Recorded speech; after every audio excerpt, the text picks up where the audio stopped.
5, 4, 3, 2, 1. Mr. Deputy Chairman, I am extremely grateful to the honorable members who have spoken.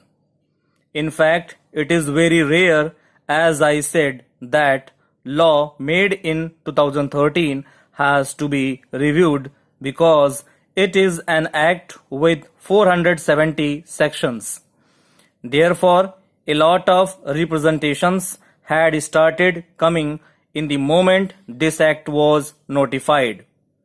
There were some drafting oversights because it is a long act, plus some inconveniences were felt when the act was being implemented.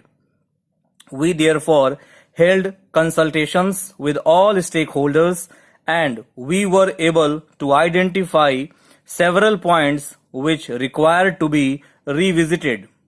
Some of those points were revisited by virtue of notifications or even under rules.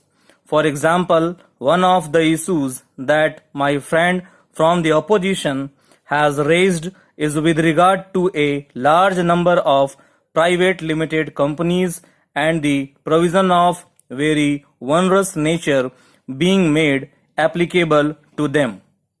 Now, by virtue of a notification, it was possible to give private limited companies exemption from some of those provisions.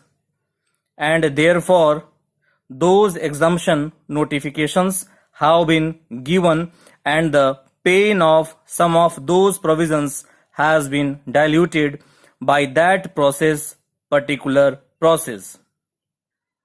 Now, I was initially able to shortlist 14 amendments and then 2 more have been added after the bill was passed in the Lok Sabha. Provisions have to be brought in line with the international standards. Now the question asked is, why are we in a hurry? As rightly mentioned by some honorable members, people are finding it extremely inconvenient after this legislation to comply with all the provisions. And therefore they are finding out devices of not forming a company and going in for other devices, including a limited liability partnership. People are thinking whether it will be a better option to do business rather than a company registered under this act itself. For example, you look at subsection 6 of section 212. For some reason, we have to be careful of this whole process.